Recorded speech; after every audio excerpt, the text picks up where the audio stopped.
नमस्कार दोस्तों, मां चंद्र प्रकाश दादलानी, सहायक आचार्य सम्राट पृथ्वीराज चौहान राजकीय महाविद्यालय जे सिंधी विभाग मां कल असां महाकवि किशनचंद बेवस जेको MA फाइनल जे पेपर 7th B में रखियल आहे, तंहिंजे फ़ैलसूफ़ी वीचारनि जे बारे में जानकारी हासिल करे रहिया हुआसीं। इन खां अॻु में पाण 2 पार्ट हिनजा पढ़ी चुका आहियूं। अॼु उन खां अॻिते पढ़ंदासीं।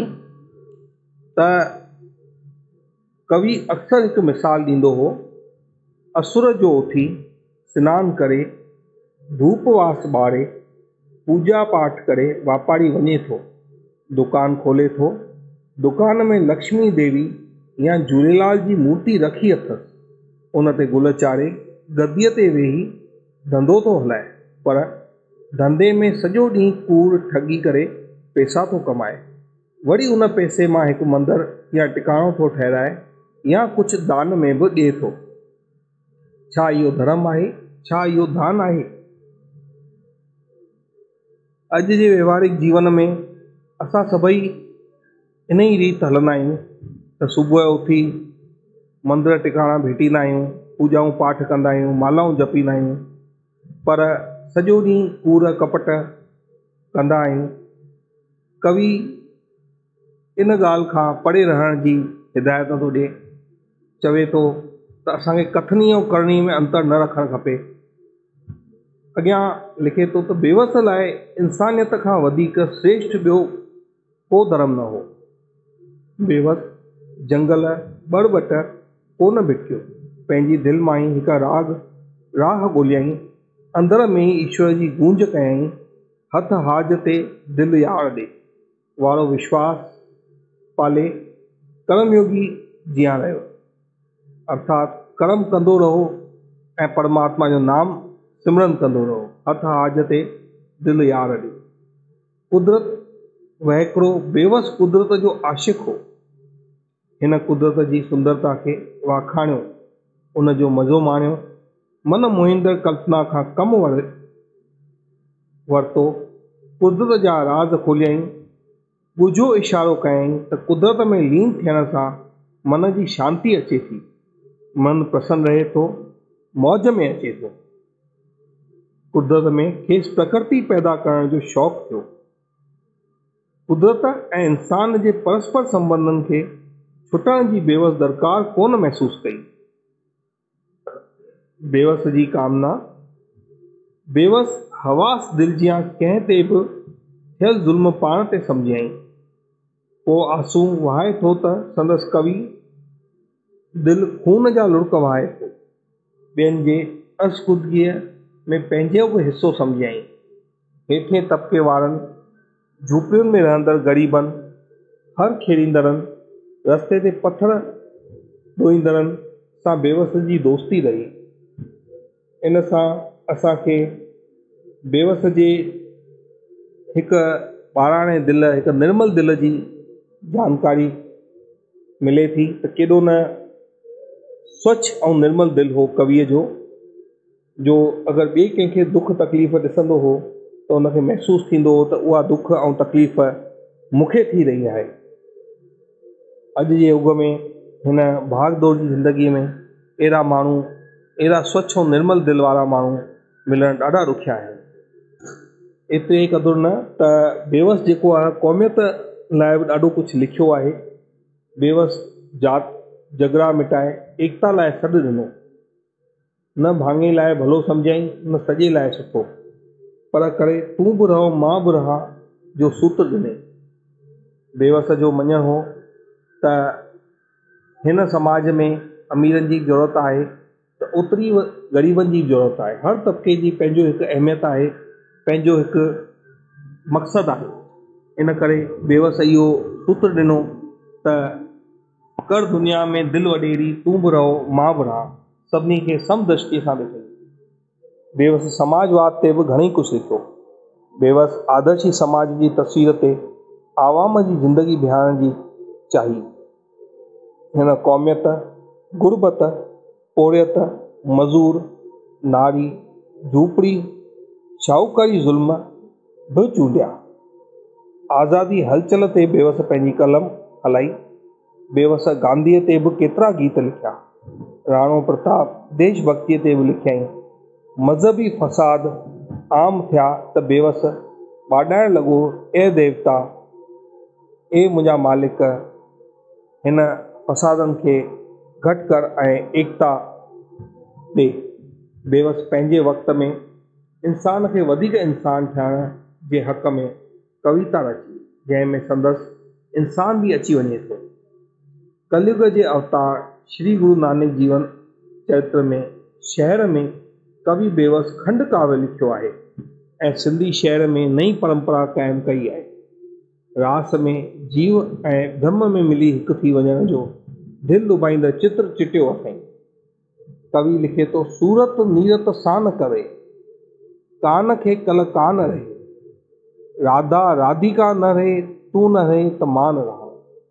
अर्थात जंहिं महिल प्रेमीअ सां मिलबो आहे, जॾहिं परमात्मा सां मिलबो आहे, जॾहिं उनजी चाहना हूंदी आहे त उन सां मिलण खां पोइ हिकु थी वञिबो आहे, पोइ उन में ऐं पाण में को फ़र्क़ु न सम्झिबो आहे। बसि उनजी मोही सूरत में गुम थी वञिजे ऐं राधा राधा न रहे ऐं तू न रहे। बेवस कृष्ण भक्त हो। नित नेम सां गीता जो पाठ पंहिंजे कुटुंब परिवार समेत कंदो हो। हू फ़ैलसूफ़ हो। जीव बाबति संदसि वीचार हुआ त जीव मां जे चकर में फासी माया जार सां वकोड़जी थो वञे, ख़ुदि ख़राबी जी जड़ आहे। इहा बिल्कुलु सची ॻाल्हि आहे ऐं अॼु जे युग में बि उहा ओतिरी कारीगर आहे जेतिरी उन युग में हुई। त जीव जेको आहे मां जे जार में फाथो पियो आहे, हू सम्झे थो त हर कमु मां पियो थो कयां, मुंहिंजे अलावा हीउ कमु न थींदो, मां ई कयां पियो थो, हे मुंहिंजो परिवार आहे, हे मुंहिंजी धन दौलत आहे, हीअ मुंहिंजी मिल्कियत आहे, हे मुंहिंजो भूमि आहे। पर इन ख़ुदीअ में ई भुलियो भटकियो वेठो आहे। जॾहिं अंत समय अचे थो तॾहिं उनखे हिन माया जी जार मां छुटी नथो सघे ऐं काल जे ग्रास में वञे थो हली। कवि लिखे थो, आऊं ॿारे थी रखे आग मनुष्य मंशा में, शब्द खेती थी सरे भाए ॾिनल भाण करे, नाह में आहीं पिड़ियुनि माहे अंदरि नाहे मिठा, पाण था पाण खां पंहिंजे थियूं परे पाण करे। केॾी न सुहिणी कविता लिखी वई आहे त मां जे चकर में फासी इंसान जेको आहे केतिरो न भटकी रहियो आहे। हिते कविअ पाण जा टे मतिलब ॿुधाया आहिनि, हिकु ब्रह्म, ॿियो आत्मा, टियों मन जेको बुरो आहे जीव खे बुराईअ ॾांहुं हीले थो। संदसि ॿियो नालो ख़ुदी आहे, जंहिंखे माण्हू आहे ब्रह्म ख़ुदीअ में न पर बेख़ुदीअ में, यानी नेस्त में, नाह में आहे। अर्थात जॾहिं असां पंहिंजी हस्ती मिटायूं था, हिन मां खां परे था भॼूं, जॾहिं असां इहो था सम्झूं त सभु कुझु करण वारो उहो परमात्मा ई आहे, असां में कहिड़ी ताक़त आहे, जॾहिं पंहिंजी हस्ती मिटायूं था तॾहिं उहो परमात्मा सां मिलाप थो थिए ऐं मिटाइण में ई परमात्मा सां मिलण जो सुख प्राप्त थो थिए। जीव ख़ुदीअ जे करे ई ब्रह्म खां परे थींदो थो वञे। मनुष्य खे सलाह ॾिए थो त हीरो जनम तोखे हथ आयो, गपण में सो कीअं गवायो, कहिड़ी कयल हीअ कार भाई, तो ही छा कयो।